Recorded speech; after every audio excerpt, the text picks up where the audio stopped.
Assalamualaikum warahmatullahi wabarakatuh. Hai generasi hebat, kembali lagi di channel Kemsae. Jangan lupa like, subscribe, dan share video ini ya. Kali ini kita akan membahas rangkuman SBDP kelas 4 sampai dengan kelas 6 SD. Isinya tentang seni rupa, seni musik, dan seni tari. Selamat menyaksikan.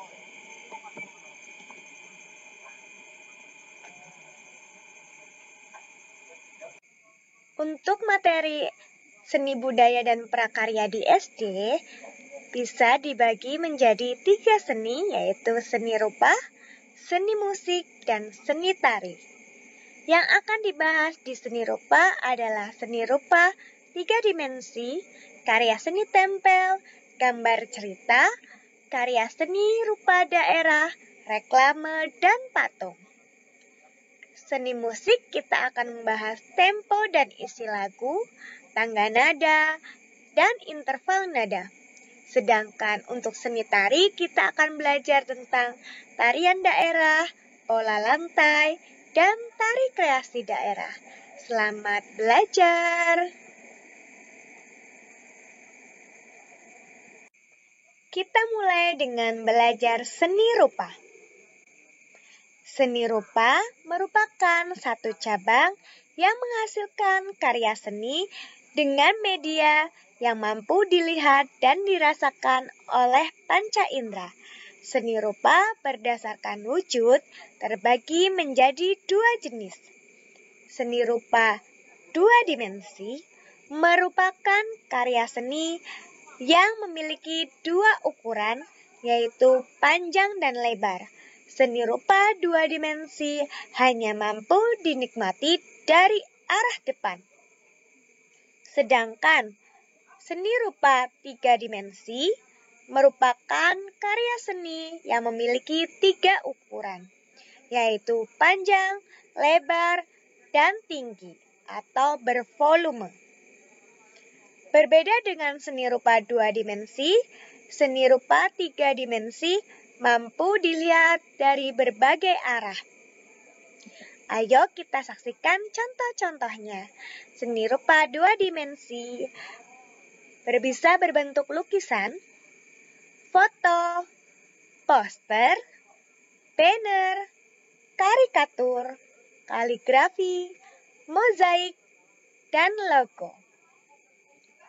Untuk seni rupa 3 dimensi, contohnya patung dan arca, topeng, kriya, keramik, arsitektur, dan anyaman. Ciri-ciri seni rupa 3 dimensi. Yang pertama, benda 3 dimensi mempunyai panjang, lebar, tinggi, dan volume. Benda 3 dimensi dapat dilihat dari beragam sisi, baik depan, samping, atas, dan bawah. Benda 3 dimensi biasanya memiliki berat, berbeda dengan benda 2 dimensi yang lebih tipis. Benda 3 dimensi memiliki ruang. Kemudian, untuk seni rupa, kita bahas lagi materi tentang karya seni tempel. Masih ingat bukan anak-anak? Karya seni tempel ini ada yang namanya montase, kolase, dan mozaik. Montase merupakan karya seni tempel yang menggabungkan beberapa gambar yang sudah ada dari berbagai sumber yang berbeda untuk disusun sehingga menjadi karya seni yang baru.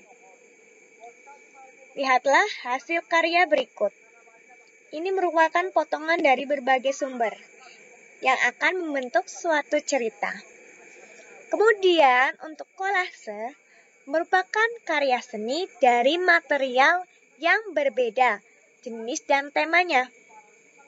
Kemudian untuk mozaik merupakan karya seni dari susunan kepingan dengan jenis atau bahan yang sama. Kita bisa lihat untuk kolase, ada daun, ada bunga, ada berbagai jenis bahan jadi satu ya. Kalau yang ini daun, ranting. Kalau ini hanya biji-bijian, kalau yang ini hanya kertas saja. Kemudian, dari segi bahan pembuatan, montase merupakan potongan-potongan gambar yang telah ada yang terdapat di tabloid, majalah, dan koran atau sumber lainnya. Kemudian untuk kolase, perpaduan dari berbagai bahan, contohnya biji-bijian, kertas, cangkang, telur, daun, ranting, dan sebagainya. Untuk mozaik, hanya terdiri dari satu bahan saja, baik itu biji-bijian saja, potongan kertas saja, ataupun cangkang telur saja. Perhatikan cara pembuatan karya seni tempel, montase, kolase, dan mozaik berikut. Untuk montase, kolase, mozaik, langkah pertama sama, yaitu menentukan tema terlebih dahulu. Untuk montase, dilanjutkan dengan membuat rancangan karya montase pada selembar kertas. Carilah gambar-gambar sesuai rancangan. Gambar-gambar dapat kamu peroleh dari buku bekas, majalah, atau koran bekas. Guntinglah gambar-gambar yang kamu peroleh, lalu rekatkan potongan gambar-gambar pada kertas sesuai rancangan. Jika perlu, lengkapi dengan gambar dengan menggunakan pensil, lalu warnailah.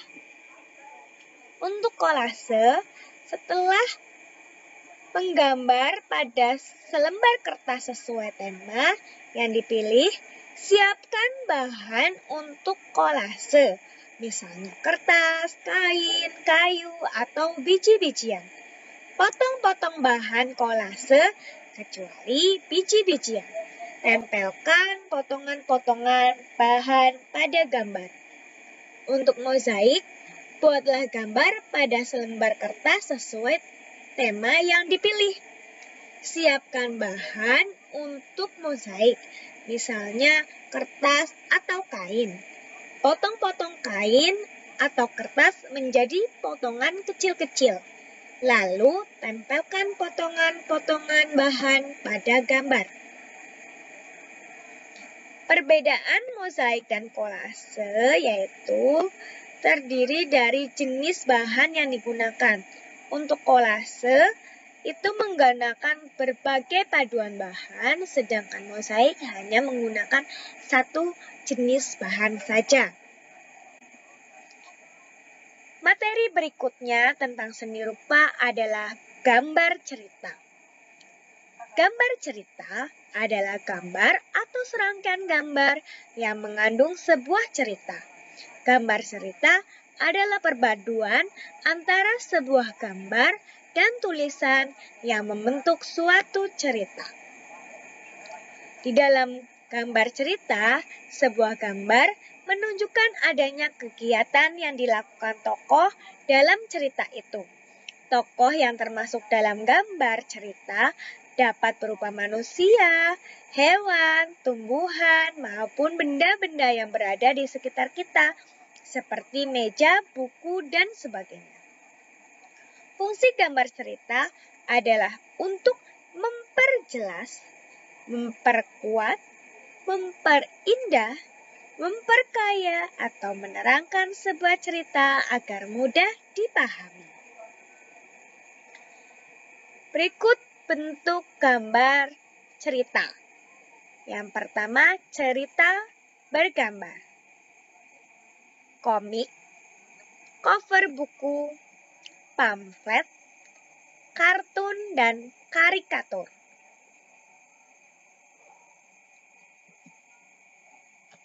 Gambar cerita memiliki corak tersendiri. Ada 4 corak gambar bercerita. Yang pertama, realis. Gambar yang dibuat seperti aslinya atau menirukan aslinya. Yang kedua, karikatur, gambar yang dibuat melebih-lebihkan atau mengubah gambar objek aslinya. Yang ketiga, kartun, gambar yang berfungsi untuk menghibur dan berisi humor. Dekoratif, gambar yang objeknya diubah namun ciri-cirinya tetap. Dalam membuat gambar bercerita, ada tekniknya tersendiri. Yang pertama, kita bisa menggunakan teknik kering, yaitu menggambar tanpa menggunakan pengencer air ataupun minyak. Misal, dengan alat berupa pensil 2B sampai 6B, krayon, pastel, spidol, pensil warna, dan lain-lain. Teknik berikutnya adalah teknik basah. Menggambar dengan menggunakan bahan pengencer, air ataupun minyak.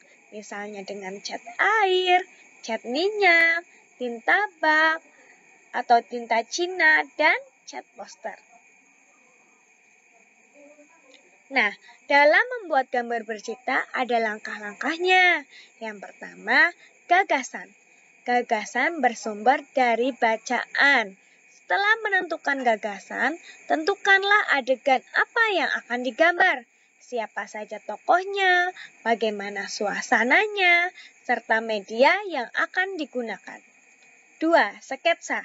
Sketsa adalah rancangan gambar yang dibuat sesuai dengan gagasan. Membuat sketsa harus berhati-hati. Perhatikan bagaimana tata letak dan ukuran objek yang digambar. Kemudian yang terakhir adalah pewarnaan. Setelah sketsa selesai dibuat, kamu dapat mewarnainya. Pewarnaan dapat dilakukan dengan 2 cara. Pertama, memberi warna sesuai dengan aslinya. Kedua, memberi warna berdasarkan imajinasi sendiri. Kamu dapat menggunakan teknik kering maupun teknik basah.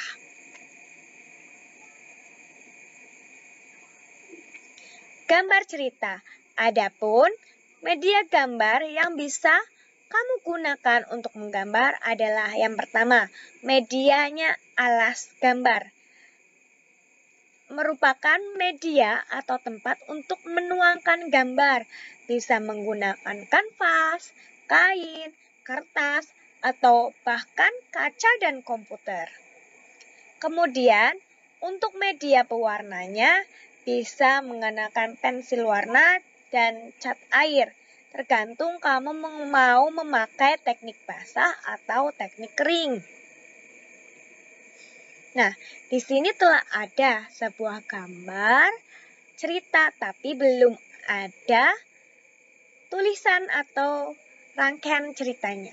Kita bisa mencoba mengartikan gambar ini ya. Adegan yang pertama, ada 3 orang anak yang sudah bermain. Lalu mereka beristirahat. Anak yang satu mencuci tangannya dan anak yang lain tidak mencuci tangannya. Langsung saja memakan makanannya.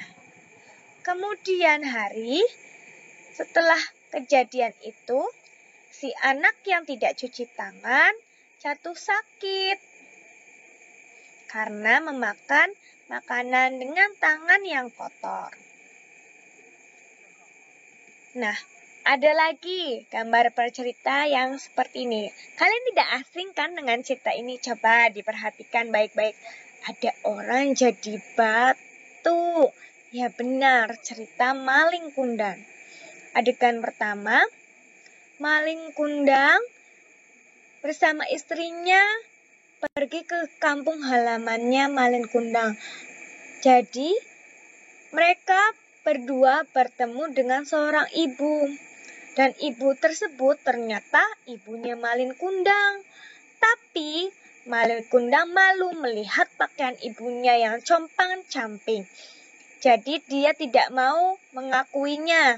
Kemudian meminta pengawalnya mengusir ibunya sendiri.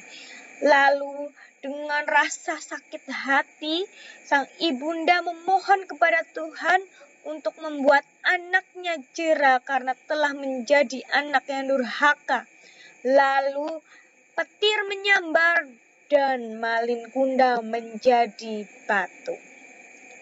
Begitu ya anak-anak. jika kalian menemui soal yang menunjukkan sebuah gambar ataupun tema, suatu tema, kalian bisa mengarangnya sendiri dan disesuaikan dengan gambar atau tema tersebut.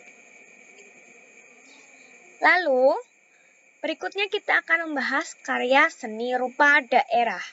Seni rupa daerah adalah seni rupa yang terdapat di berbagai daerah di Indonesia. Seni rupa daerah dapat disebut juga seni rupa tradisional karena dikerjakan secara turun-temurun di suatu daerah. Secara umum, karya seni rupa daerah memiliki ciri-ciri sebagai berikut. Yang pertama, bersifat kedaerahan. 2, dipengaruhi oleh budaya dan latar belakang sejarah suatu wilayah. Yang ketiga, mengandung simbol-simbol dan bermakna. 4, seringkali digunakan untuk upacara adat, agama, atau kebutuhan sehari-hari. Kemudian dibuat dari bahan alam yang berasal dari lingkungan. Berikutnya, corak dan motifnya dipengaruhi oleh kondisi fisik atau geografi suatu daerah. Dipengaruhi juga oleh corak seni tradisional masyarakat setempat. Karya seni rupa daerah dapat berbentuk seni lukis daerah. Seni lukis adalah seni menggambarkan objek-objek berupa pemandangan alam, tumbuhan, binatang, manusia, benda di alam untuk menimbulkan perasaan keindahan. Seni lukis daerah mengandung nilai-nilai budaya yang berkembang di suatu daerah. Seni lukis yang terkenal adalah seni lukis Kamasan dari Bali dan seni lukis kaca dari Cirebon. Kemudian ada seni patung daerah. Seni patung adalah seni membuat bentuk manusia atau binatang dengan bahan yang lunak atau bahan keras. Patung dari bahan lunak dibuat dengan teknik membentuk. Sedangkan patung dari bahan keras dibuat dengan teknik meraut atau memahat. Yang terkenal adalah patung Asmat dari Papua, wayang golek dari Jawa Barat, dan kalian masih bisa menemukan seni patung daerah yang lain. Untuk seni kriya, merupakan seni kerajinan dalam membuat benda-benda pakai berdasarkan kegunaan dan keindahannya dalam kehidupan sehari-hari. Berbagai jenis seni kriya dapat dijumpai sehari-hari seperti seni tekstil berupa batik, songket, dan tenun. Selain itu, terdapat pula seni anyam dan seni ukir. Karya seni kriya seperti batik, songket, dan tenun telah menjadi bagian dari kehidupan sehari-hari masyarakat. Di sini contohnya ada seni tekstil, batik Solo, parang gendreh, parang tuding, dan parang rusak. Nah, kegunaannya sebagai bahan pakaian dan hiasan. Bentuknya 2 dimensi, warnanya dominan coklat. Motif hiasnya parang kusumo, kawung, sidom, mukti, dan lain-lain. Bahannya dari kain, lilin, dan canting. Teknik pembuatannya digambar dengan tangan menggunakan canting. Untuk seni anyaman, ini ada caping lamongan. Kegunaannya sebagai penutup kepala, bentuknya 3 dimensi, warnanya coklat, motif hiasnya tidak ada, bahannya dari bambu, teknik pembuatan dianyam secara melingkar. Kemudian untuk seni ukir, ini ada ukiran Jepara. Kegunaannya sebagai hiasan, bentuknya 3 dimensi, warnanya coklat dan bervariasi, motifnya ukir naga, gunungan, burung, dan lain-lain. Bahannya kayu, teknik pembuatan dengan cara memahat atau mengukir kayu. Nah, kemudian karya seni rupa daerah mempunyai fungsi, yaitu fungsi individual sebagai media untuk mengekspresikan jiwa, emosi, dan mencerminkan segala sesuatu baik suka, duka, dan marah. Selain itu, karya seni juga sebagai media mengekspresikan cita-cita, pandangan hidup, watak, bentuk, corak, bahan, dan juga teknik. Untuk fungsi sosialnya, sebagai media pendidikan, sebagai media hiburan atau refreshing, kemudian sebagai media komunikasi, dan sebagai media keagamaan. Nah, berdasarkan jenisnya, seni rupa daerah terbagi menjadi dua, yaitu seni rupa murni dan seni rupa terapan. Untuk yang murni, itu mengutamakan segi keindahan tanpa memperhatikan fungsi, contoh lukisan dan patung. Untuk seni rupa terapan, mengutamakan fungsi, namun tetap memperhatikan segi keindahan. Contohnya batik, ukiran kayu, gerabah, dan lain-lain.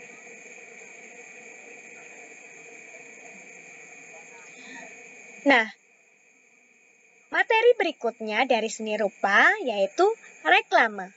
Reklame adalah suatu media atau alat untuk menyampaikan informasi, menawarkan, mempromosikan, dan memperkenalkan produk dan jasa kepada halayak ramai dengan menggunakan gambar dan kata-kata yang menarik.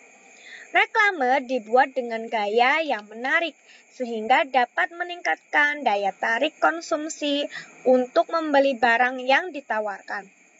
Ciri-ciri reklame singkat, jelas, dan mudah dimengerti. Gambar sesuai dengan pesan yang ingin disampaikan, warnanya menarik dan mencolok, dilakukan berulang-ulang dan jujur. Fungsi reklame yang pertama, menyampaikan informasi kepada masyarakat mengenai suatu produk atau jasa. Yang kedua, mengajak atau mempengaruhi masyarakat agar mau menggunakan produk atau jasa. Kemudian, yang ketiga, menciptakan kesan baik kepada masyarakat mengenai suatu produk atau jasa yang diinformasikan. Yang keempat, mengupayakan kepuasan tertentu kepada masyarakat. Yang kelima, menjadi alat komunikasi antara penjual dan calon pembeli. Macam-macam reklame.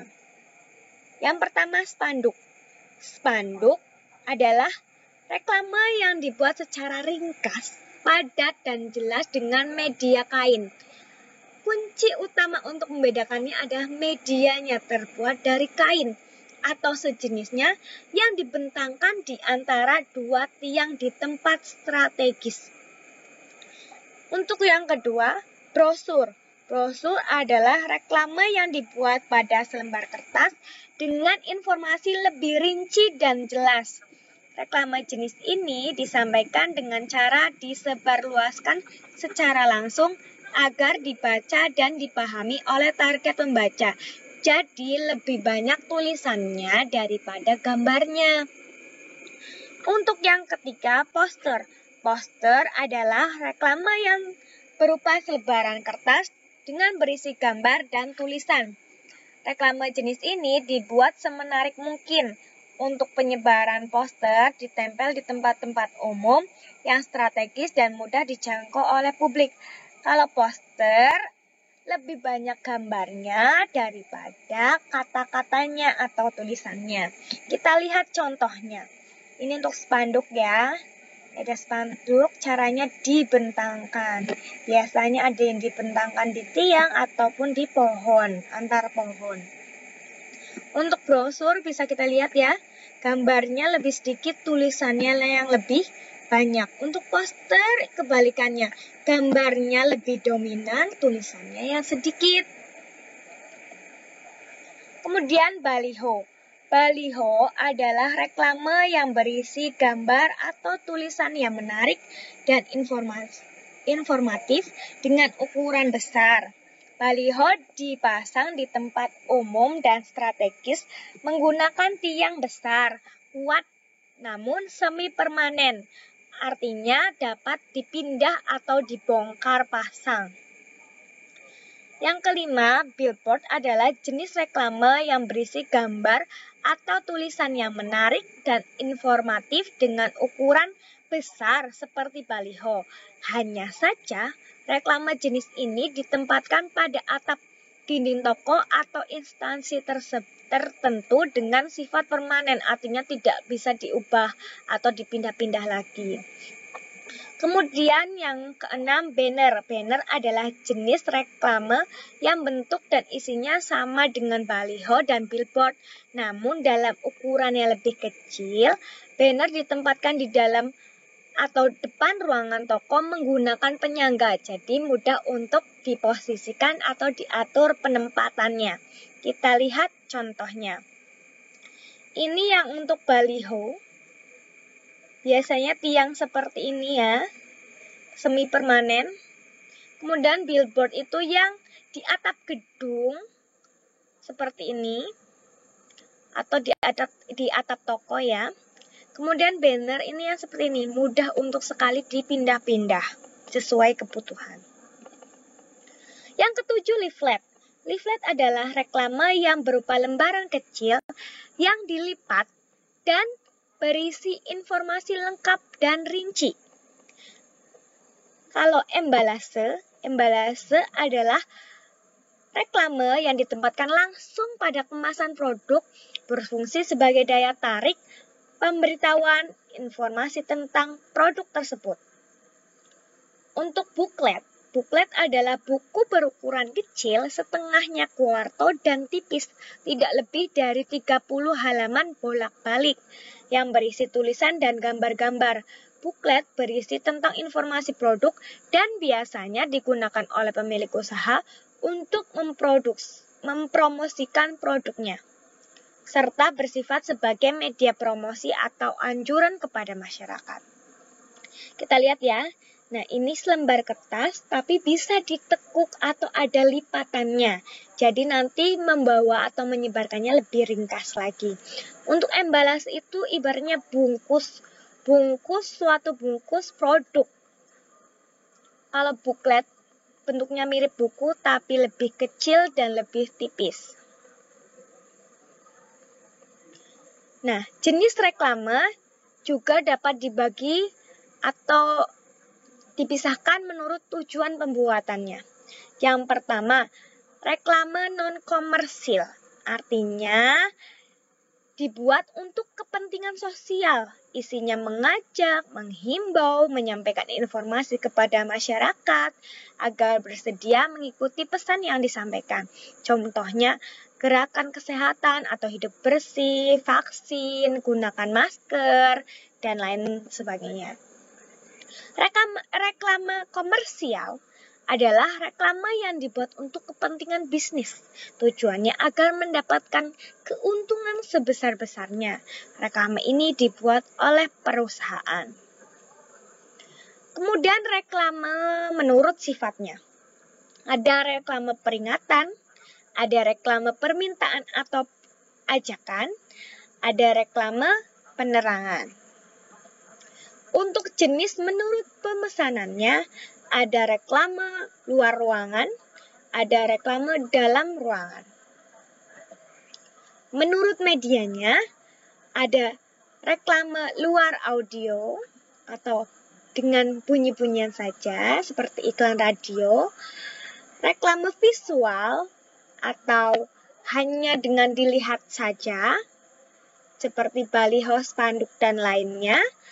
Kemudian reklame yang bisa didengar ataupun dilihat yaitu audiovisual seperti iklan di televisi. Nah, di sini ada gambar. Nah, kalian buat kalimat posternya. Ingat ya, untuk poster lebih banyak gambarnya. Jadi kita gunakan kalimat ringkas tapi mewakili gambar tersebut. Misal yang ini ya, satu keluarga pakai masker semua. Kalimat posternya bisa gunakanlah masker untuk melindungi keluargamu. Atau ayo gunakan masker untuk kesehatan kita semua. Kemudian yang ini ada anak sedang vaksin ya. Nah, kita bisa gunakan ayo kita vaksin untuk kesehatan kita, atau ayo vaksin COVID-19 agar kita sehat selalu. Kemudian untuk materi seni rupa berikutnya yaitu tentang patung. Mari kita saksikan pembahasannya. Apa sih yang dimaksud dengan patung? Patung merupakan benda tiruan bentuk manusia, hewan, tumbuhan, atau lainnya yang dibuat menggunakan teknik-teknik tertentu. Patung adalah karya seni 3 dimensi. Orang yang menciptakan patung disebut pematung. Tujuan penciptaan patung adalah untuk menghasilkan karya seni yang dapat bertahan selama mungkin. Tentunya, patung memiliki ciri-ciri tertentu. Yang pertama, patung merupakan karya seni berbentuk 3 dimensi atau 3D, artinya memiliki 3 sisi, seperti panjang, lebar, dan tinggi. 2. Dapat dilihat dari segala arah. 3. Memiliki warna. 4. Memiliki tekstur halus atau kasar yang terasa bila dipegang. Jenis-jenis patung berdasarkan fungsinya. 1. Patung religi. Patung religi adalah patung yang dibuat untuk sarana beribadah dan memiliki makna religius bagi umat agama tertentu. Perhatikan contoh patung religi berikut. Patung Siddhartha Gautama merupakan patung religi agama Buddha. Patung Dewa Ganesha merupakan patung religi agama Hindu. Patung Bunda Maria merupakan patung religi agama Kristen. 2. Patung monumen. Patung monumen adalah patung yang dibuat untuk memperingati atau mengenang peristiwa bersejarah atau jasa seorang pahlawan. Perhatikan contoh patung monumen berikut. 3. Patung arsitektur. Patung arsitektur adalah patung yang memiliki fungsi tertentu dalam konstruksi bangunan dan memiliki nilai estetika. Perhatikan contoh patung arsitektur berikut. 4. Patung dekorasi. Patung dekorasi adalah patung yang digunakan untuk menghias bangunan atau lingkungan taman, baik taman rumah maupun taman bermain. Perhatikan contoh patung dekorasi berikut. 5. Patung seni. Patung seni adalah patung yang dibuat sebagai karya seni murni yang dapat dinikmati keindahannya. Perhatikan contoh patung seni berikut. 6. Patung kerajinan. Patung kerajinan adalah patung yang dibuat oleh para pengrajin yang tidak hanya untuk dinikmati keindahannya saja, tetapi juga untuk dijual. Perhatikan contoh patung kerajinan berikut. Jenis-jenis patung berdasarkan bentuknya. 1. Patung figuratif. Patung figuratif adalah patung yang bentuknya menirukan bentuk secara alamiah, misalnya bentuk manusia, hewan, atau tumbuhan. 2. Patung non-figuratif. Patung non-figuratif adalah patung yang dibuat di luar bentuk aslinya. Patung non-figuratif biasanya menampilkan garis-garis melintang atau memanjang, lubang, lekukan, benda, dan lain-lain. Jenis-jenis patung berdasarkan coraknya. 1. Patung bercorak imitatif. Patung bercorak imitatif merupakan patung yang berupa tiruan bentuk alam seperti manusia, tumbuhan, dan binatang. 2. Patung deformatif. Patung deformatif adalah patung yang bentuknya berubah atau berbeda dari aslinya. Namun, meski berubah dan beda, patung deformatif tidak meninggalkan atau terlalu menyeleweng dari aslinya.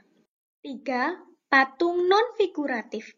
Patung non-figuratif atau abstrak disebut juga patung imajinatif, sebab bentuknya terlepas dari wujud aslinya. Patung jenis ini biasanya hanya menampilkan lekukan atau bagian tertentu dari suatu objek. Bahan-bahan untuk membuat patung. 1. Bahan lunak. Karakteristik bahan lunak yaitu material yang digunakan empuk dan mudah dibentuk. Contoh bahan lunak untuk membuat patung antara lain tanah liat, plastisin, dan sabun. 2. Bahan sedang. Karakteristik bahan sedang yaitu material tidak lunak dan tidak keras. Contoh bahan sedang untuk membuat patung antara lain kayu waru, kayu sengon, kayu randu, dan kayu mahoni. 3. Bahan keras. Karakteristik bahan keras yaitu sulit dibentuk namun bertahan lama. Material bahan keras dapat berupa kayu atau batu-batuan. Contoh bahan keras untuk membuat patung antara lain kayu jati, kayu ulin, batu granit, batu marmer, dan batu andesit. 4. Bahan cor. Bahan cor yang dipakai adalah semen, pasir gipsum, logam, perak, dan fiber. 5. Bahan limbah. Bahan limbah adalah barang bekas dan daur ulang. Bahan-bahan tersebut dapat dipakai membuat seni patung dengan cara dirakit dengan membentuk objek yang diinginkan. Contohnya, plastik, kaleng, dan kertas. Teknik-teknik dalam pembuatan patung. 1. Teknik cor atau casting. Teknik cor disebut juga teknik cetak, yaitu teknik membuat patung dengan menuangkan cairan bahan seperti semen, logam cair, maupun tanah liat cair. Bahan-bahan tersebut dituangkan pada cetakan yang sudah dibuat sesuai keinginan. 2. Teknik membentuk atau modeling. Teknik modeling adalah teknik dalam membuat patung dengan cara membuat model atau gambar terlebih dahulu dan setelah itu dibentuk patung sebenarnya. 3. Teknik menyusun atau constructing. Teknik constructing atau konstruksi mempunyai kecenderungan pada karya arsitektural atau seni bangunan. Konstruksi yaitu menyusun atau merakit komponen dari logam atau besi dengan menggunakan alat las sebagai penyambung. Biasanya, teknik ini digunakan untuk mencipta patung dengan menyusun bahan sejenis. 4. Teknik merangkai atau assembling. Assembling atau merangkai yaitu pembentukan patung dengan cara merangkai dari berbagai macam bahan.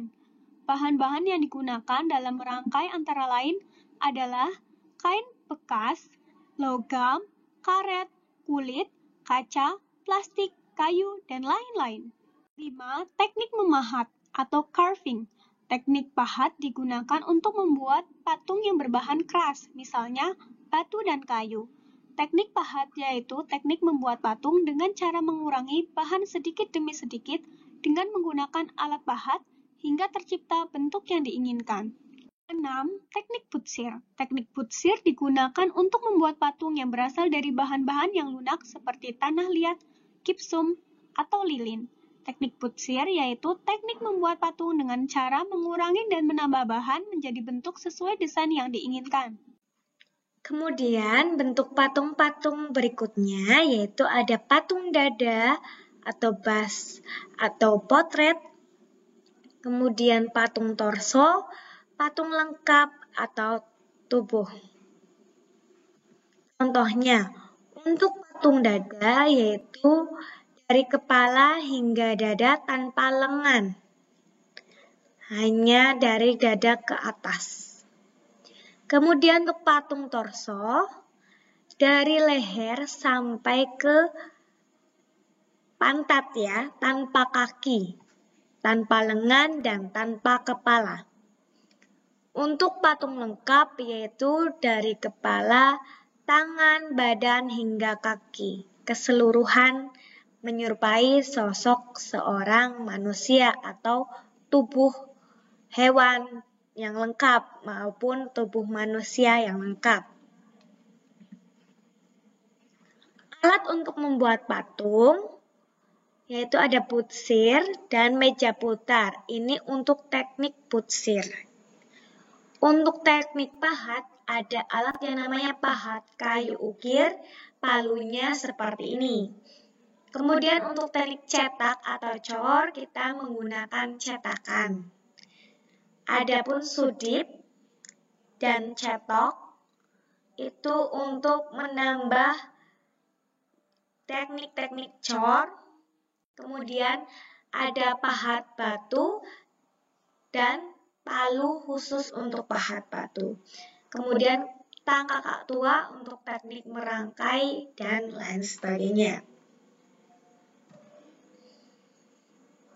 Nah, Video kali ini selesai sampai di seni rupa dulu ya. Saksikan kelanjutan untuk seni musik di video part yang kedua. Terima kasih, sekian dari Bu Guru. Selamat belajar, semoga menjadi anak yang pintar. Wassalamualaikum warahmatullahi wabarakatuh.